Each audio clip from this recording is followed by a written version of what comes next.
Napped in my makeup. Might go back to napping after I talk to my friends here. Hi, everybody. Happy Monday.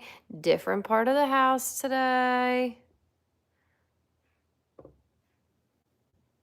But we're here. How's everybody doing? I don't think my hair works with the hood today. Although I was just napping with my hood up.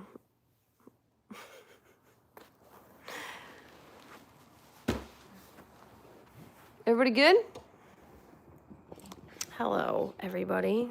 You're just gonna come sit with me like this so I can sit in my chair comfy. No breaks with Jamie. How's everybody's weekend? Is it good? Yeah, I hope everybody on the East Coast is like, I know maybe you're okay, but like manageable, honestly. I talked to an old friend today. Jason McCourty, who I used to work with. He's, for those of you who don't know him, he used to play football, and then we used to work together on the show that I do in the morning. And we did chuckle about how I used to call him on my drive to just debrief about life and whatnot. And that drive used to be the exact drive I was calling him from, driving home from Good Morning Football. But he's at home dealing with snow.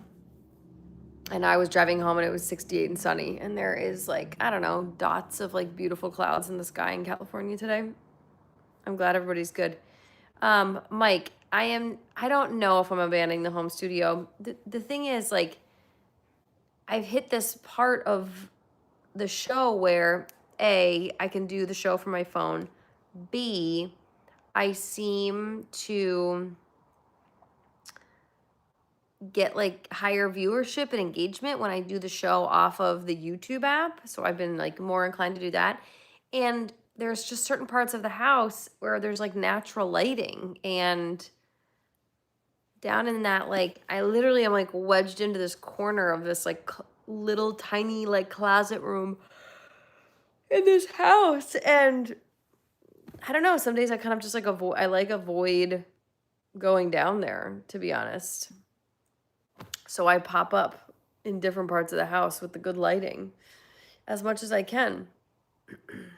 Oh, you're streaming me on my TV.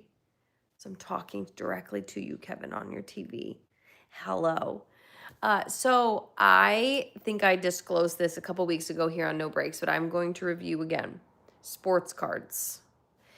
I found some when I went home to Minnesota over the holidays, and then that coupled with the fact that my husband has we've moved some of my husband's sports cards a lot in our moves, and we just decided recently we should go through these and also kind of like better understand what's happening here, because when I used to have sports cards as a kid, people would just give me like the retail sleeves real quick, like in my stocking, or just like, oh, this, like, you're into sports, like, here, take a bunch of these. I never really appreciated the different, like, unique, rare qualities to them. Now, over the last like a month or so, because I've been like organizing the old ones that we have, and there's really cool sports card shops around us in Southern California, and my husband's been going with our daughter. And then I went to one over the weekend. And did you guys know that they have like Disney sports trading cards? So we took our oldest daughter there over the weekend, and she got this pack of Disney trading cards. And they were like legit. So actually, the shirt I wore today that I posted on my Instagram that I wore on Good Morning Football today was like a Nike Jordan like Queen of Hearts shirt. And it was kind of, I had it in my closet for a little bit, and it was kind of inspired by the fact that in one of the packs that my daughter ripped open, there was like a Queen of Hearts, like a really cool Queen of Hearts card. And I was like, gosh, that reminds me of that shirt. Anyway, she was really into it. And there was like, we got them this box of the Disney cards, and the kids like organized them according to movie and whatnot. And I'm gonna get another one of those Disney boxes, and then I'm gonna go back and like get some more trading cards, because Then I started ripping packs from like the 2024 NFL season that were on sale, 2025 NFL season. I got some great cards. I get uniquely fired up for like some of the base cards because now, as opposed to when I was a kid, it's like I know a lot of these guys and I just am really into some of the stories. So some of the base cards I get like unnecessarily fired up for, but some of the unique cards that I got, like I pulled a yesterday I opened a pack. I pulled a Bo Nix 3-color jersey patch card. It wasn't signed. It was one of like 199, but it was a jersey patch card. I was really fired up about that. So if people don't understand how sports cards work, wave me off in the chat if you do and you're just like, this is so lame. There's base cards, right? So those are just like your run-of-the-mill, like picture, jersey, information, stuff on the back, fine. Then there's inserts, which are kind of like specialty cards that go with the rest of the pack, but they look a little different. Then there's these like refractor ones. There's ones that those are like the shiny ones that they look the same as the base, but they're a refractor version. Then there's all these different levels of colors of refractors. Again, this is all stuff I did not understand before when I was a kid. Like, it kind of irks you, doesn't it? What cards you may have given away from like your former collections. Now I have everybody in my life looking through their collections for stuff, like my brother-in-law. I'm like, let's go. Kevin, you should start collecting them again. It's amazing actually how social media has changed it too.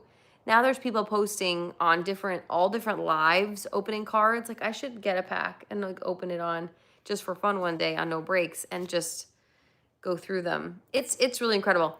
Anyways, then there's all these different, obviously the jersey, but there's ones that like open like this. They're like called like pamphlet cards.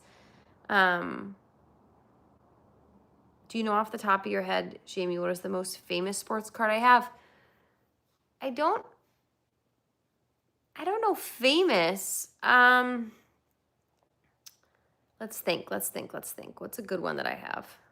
I have like an old Charles Barkley one, but it's not like, it's been like weathered.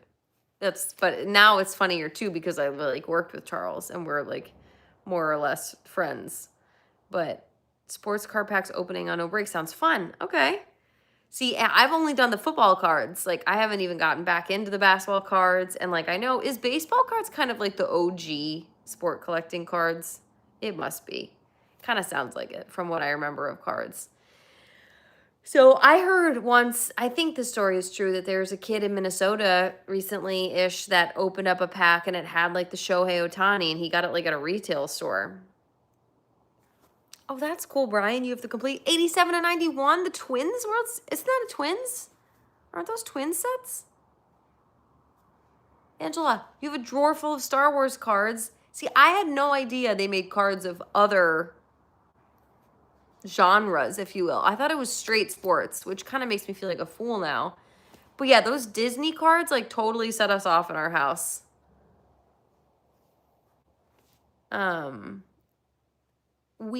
To answer your question about Pokemon, my nephew, who's gonna be 8 in April, he's really into Pokemon.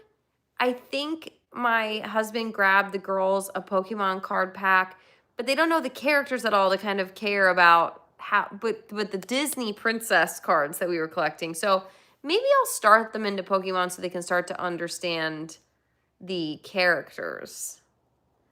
And that's what I always kind of thought about people who have cards, is they just like, as you guys are all saying, they have drawers, they have closets, they have like these huge collections, but what do you do with them? And the other funny thing that happened recently was, if you guys remember, I hosted like a party for Good Morning Football a couple months back for like my coworkers. And one of the young people who must collect cards, I should talk to him about this, he brought as like kind of like a party like favor gift type thing, he brought a box, and honestly they were all base cards, of football cards, and people were like rifling through them, taking some out that they like really liked, which I thought that was kind of a funny and cool way to provide to a party where it was like a total potluck situation.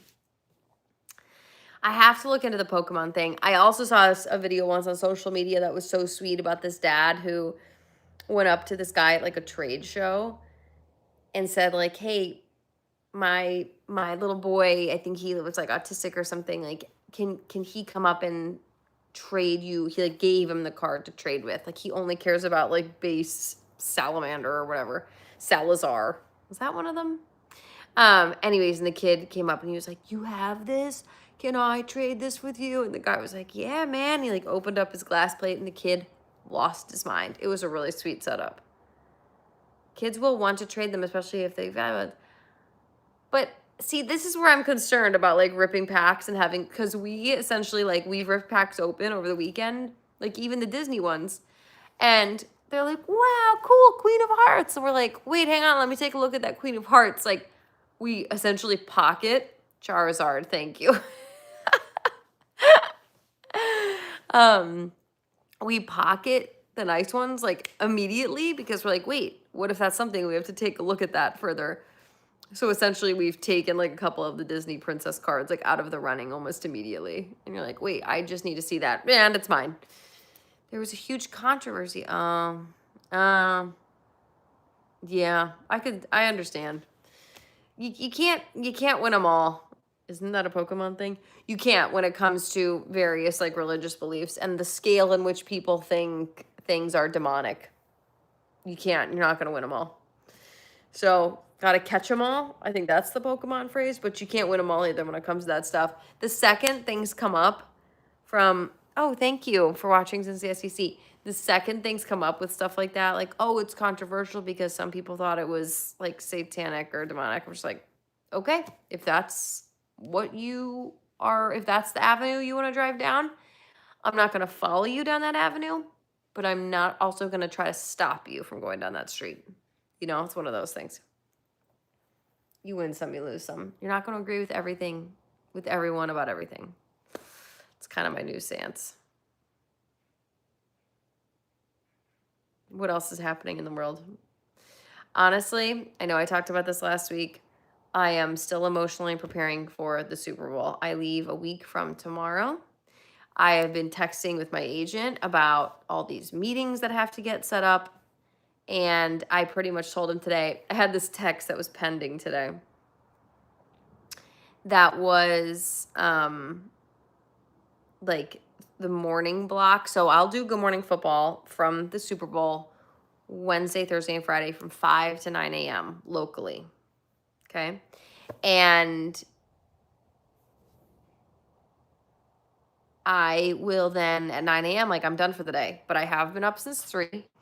And I just like sent the text, just closed my eyes and was like, oh, I said to him, I was like, I am pretty much available every day from this time to this time, which is like the bulk of the day. I have some work obligations that pop up again, like right around the no breaks time, which is why I can't do no breaks next week, right around the 1 o'clock. So I was like, I am free every day from like 10 a.m. to 1 p.m. And he's like, every day? Okay, great. I'll like set you up with a bunch of stuff. And I was like, oh, what have I done? But it'll be good. It'll be fruitful.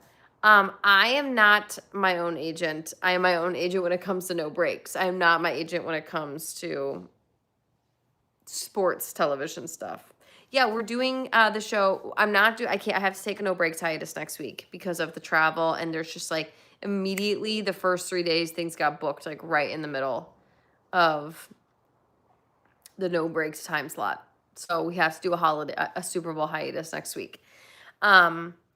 But immediately, and then there's like the parties, and then I have the FOMO, but then like the alarm clock at 3 a.m. is like quite jarring, and then we'll see. We'll see how many hooded naps I take.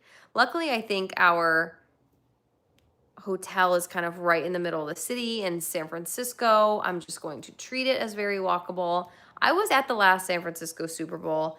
I did a lot more shuffling back and forth between Santa Clara and San Francisco. I will say that about that Super Bowl. Like, I was working for CBS at the time, and I did media availability for the teams. I had to attend that down in Santa Clara because those teams stay like way removed. They stay closer to the stadium for practice and just to kind of be out of the mix. I'm not going to have to do really any shuffling next week, which is really nice. So I mostly, I think, can kind of like crush the walking game. But you have to be really strategic because like if you're going to walk, you want to walk in certain shoes. So you got to like probably like put your heels in your bag and then walk and then be able to switch out the, I need to get some shoes that are like, there's like flats out there that roll up, like collapsible. And then you throw those heels on and you go into your event. But you can't be too sweaty.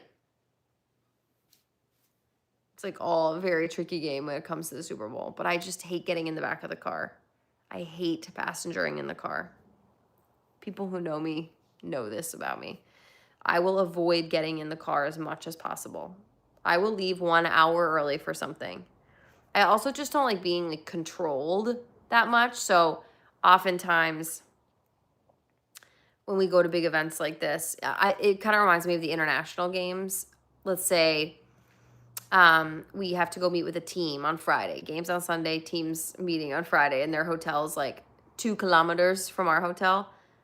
There are kind of like handlers, managers will be like, okay, you have to leave. You have to meet with the team at 1, so best to be there at 12:30.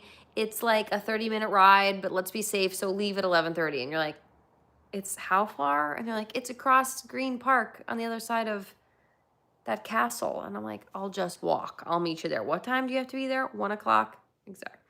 Micromanage, Kevin. That's exactly right. So I like the walkable Super Bowls because I can just be like, what time do I need to be there? I'll be there. Thank you very much. And then I appear. So I'm excited about this one. Pretty much, I think, the opposite of what the Los Angeles Super Bowl is going to be like next year, but we'll address that when it comes. I have never done sideline for a Super Bowl. My goodness, I think you would know that about me if you did. That's pretty cool. My friend, Kaylee Hartung, will be doing her first Super Bowl sideline this season. That announcement came out last week for NBC. She works for Amazon on Thursday nights. So she's done, I think, like 3 or 4 seasons doing that big game, Thursday night Amazon game. Now she's doing more stuff with NBC, and she's been on the Today Show. And the network standard now has become to have 2 sideline reporters on big games. The old standard, the previous standard was like, I think sideline reporters would be really protective about doing both sides, but I will say this, it is pretty incredible what you can get into with one team when that's your only team. You get on a lot less, and you have to, you do pretty much probably the same amount of work that you would do for both teams for one, and then you're just like everything to you is the most compelling thing, but you also have another team you have to worry about. So the new standard for big games is for networks to have 2 reporters, so it'll be Melissa Stark and then my friend Kaylee Hartung. Oh, Melissa's my friend too, but this is her first one.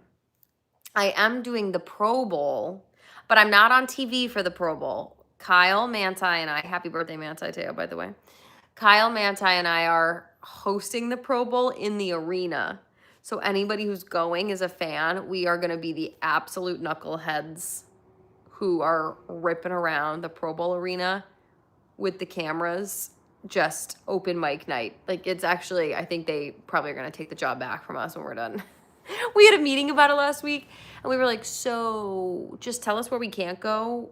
Tell us what we can't say. Otherwise, you don't have to worry about us, because the 3 of us could just easily fill an entire Pro Bowl flag football game just fine. So we're excited about that.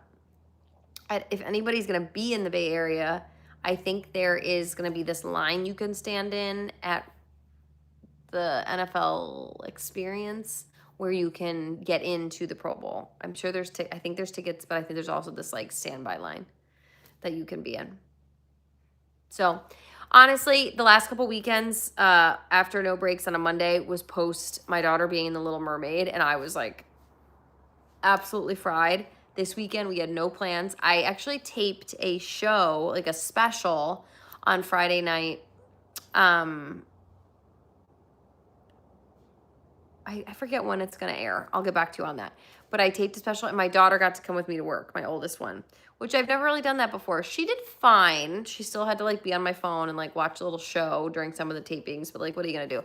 But she got to come down on the field with me at SoFi Stadium, and that was really exciting for her. So that was just Friday night. And then otherwise, we went to the sports card store and we did nothing this weekend. I hope no one gets hurt at the Pro Bowl too. Obviously. It is flag.